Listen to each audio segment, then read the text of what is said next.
sind zurück mit...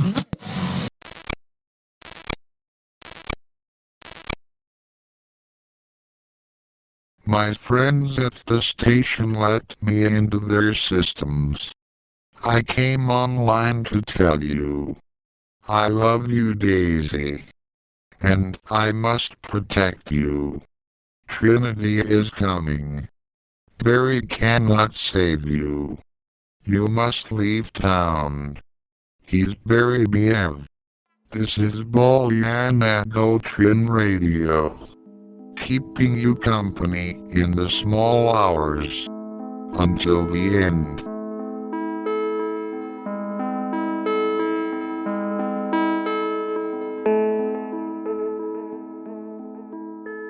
We have two orders of business today. Petronella has exercised her new powers over broadcasting, and I've been given what's been called a minimization notice. A minimization notice is, quoted, an order to cease reporting on stories or topics unless a substantial breakthrough has been discovered. I don't like it. I don't have to like it. But any investigation or reporting needs to be done by others when one of these minimization notices is in place. The first minimization notice is about the lights in the creek. They may have been turned off, but the mystery of their origin still hides like the moon behind the clouds. We are not allowed to speak about them on this station. So, let's go about what we can speak about. First things first, I want to publicly say to the Decrants that I'm not making any retractions. The only untrue thing about my report is that I didn't call you scum of the earth. I was interviewing them about something they had no part in because by the time we were fighting for our town, they were both captivated by something I can't talk about. Also, there were human and not so human characters possessed that night, which doesn't fit their motive of stealing genetic material from more atypical residents. Another quick story. While I was out for reasons that I'm not allowed to say, Alice pretended to be my superior officer. So she's on the phone saying, "You're a loose cannon, you're off the force." And I asked, "Does that mean I can go home?" I was out testing the water in that thing that I'm not allowed to talk about, and found no strangeness about it. Alice said there was something to the water, but she couldn't put her finger on it. Another quick story as well. Alice has straight up ruined coffee for this station because she buys the really expensive good stuff, and the cheap stuff, it tastes like ass now.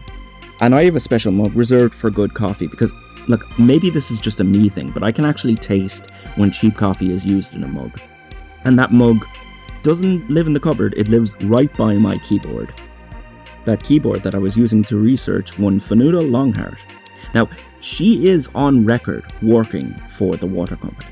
There's apparently minutes to meetings she's attended, which I haven't been supplied with, and numerous emails sent by her, but the only substantial proof that she exists is 3 phone calls, 2 of them made in Baile na Gótrin, and one of them was made by me. Aside from these phone calls, nobody can confirm that they have seen or heard this woman. We cannot report on certain things without substantial information. If you choose to investigate yourself, I need you to be careful.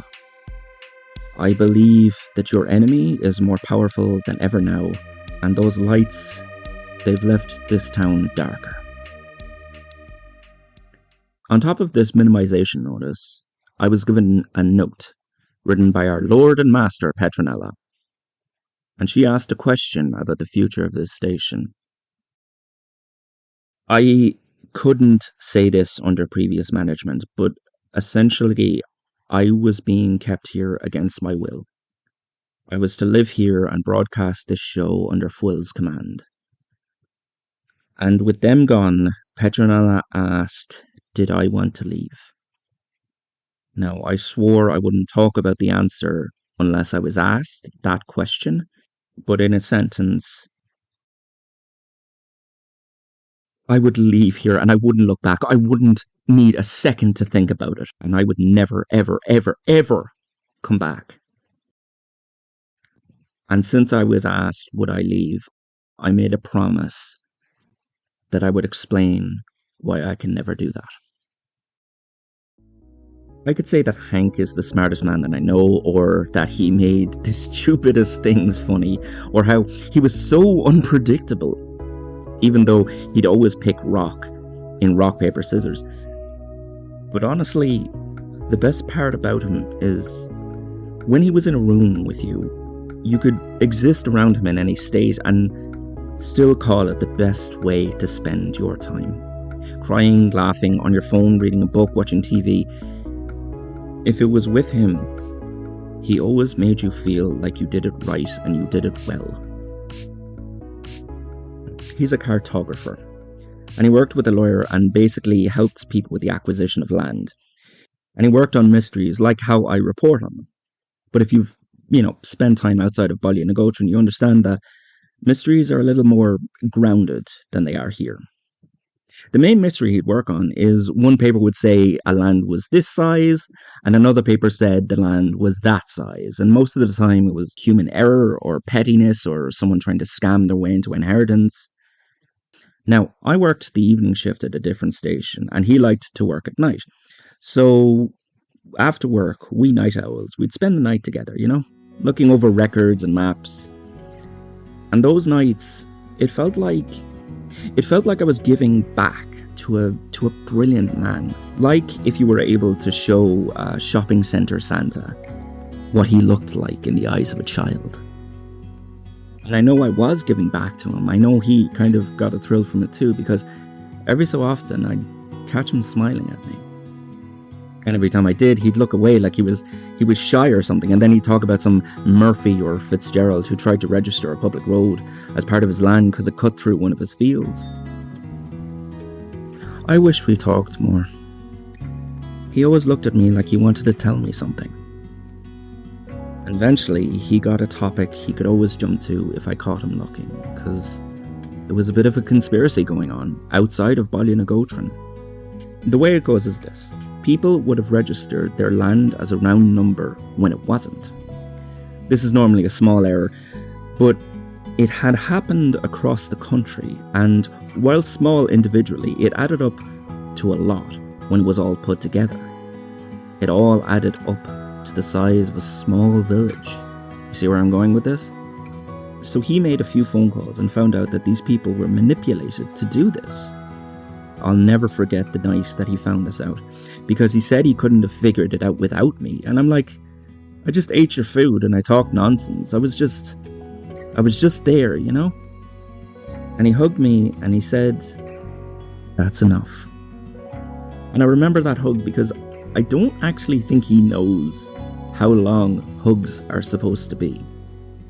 It was nice though, Too long is sometimes just enough. He never got the chance to register his findings, though. Fwyll came to visit us. Hank and I met one of the more civilized members of Fwyll. Hank was the maths and legislation of our group, and I was the emotional support animal. Because being there is enough, according to him.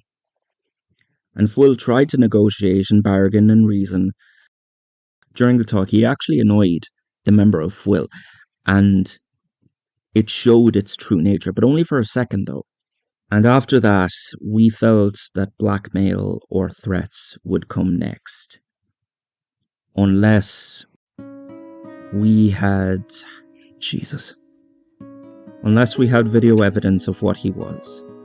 Now look, I know that this is a terrible idea. If I could go back, knowing what I know now. But you gotta understand, bloodthirsty was just an expression back then. We didn't know. Hank and I took a few minutes away to plan, and we tried to set a trap. But monsters are a trap all on their own. The plan was, one of us was to record on our phone while the other one annoyed Fwyll again, so that we could prove what it was. And we couldn't decide who was going to do what. They were trying to make a deal with Hank, and he had already annoyed them once, but maybe if they met me instead, I could anger them right away, and I got scared, and I asked, could we rock, paper, scissors over this? And that is how I threw my best friend to the wolves.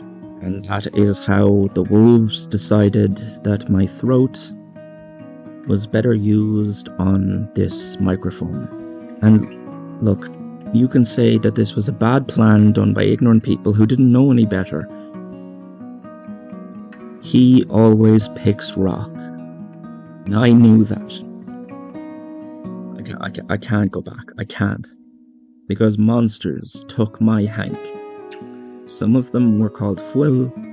Some of them were called Best Friend. And then they took me to where I started to pay for my crime. I see him every night. And you know what? I wouldn't have it any other way. And when we moved here, I became the man behind the microphone, and he became the man behind the glass. He has unfinished business keeping him with me, and I know what it is. He's been trying to teach me to let go of what happened, to not let anger rule me. And once I do that, maybe we can both leave here, you know?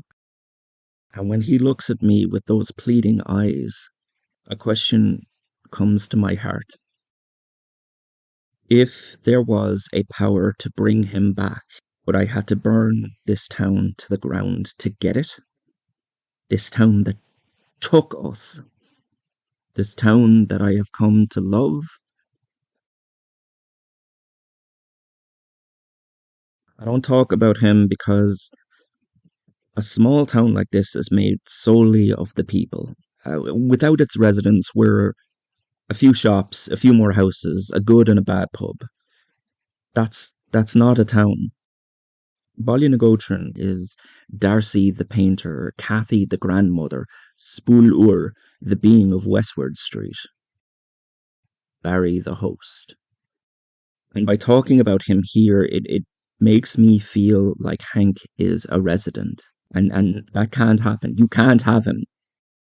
He is my last part that doesn't belong here. So you don't get us whipping out the PlayStation 1 and playing Spyro. You don't get him pretending to lose his key just so he could crash at my place and me being okay with that. You don't get those nights with him. They're mine. And I don't have much since I lost him. So if you don't mind, he's going to stay behind the glass.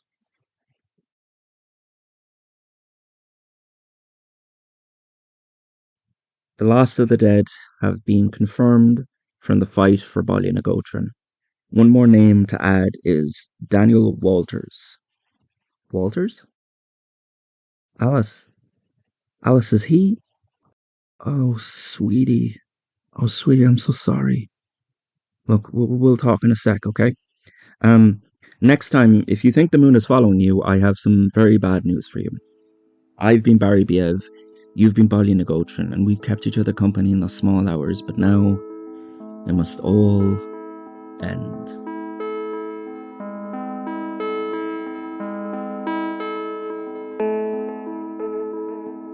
You've been listening to Baile na Gótrin, made by me, Jacob Wordsmith. If you enjoyed this episode, there's appropriate buttons to press and boxes to write in to show your support. You can also follow the show on its socials, which are Baile na Gótrin on Instagram and Baile na Gótrin on TikTok. As well as that, if you want to get a closer look at the production, or maybe get involved in the production, the Baile na Gótrin Patreon page is there for you. Oh, one more thing. Thank you for coming to town.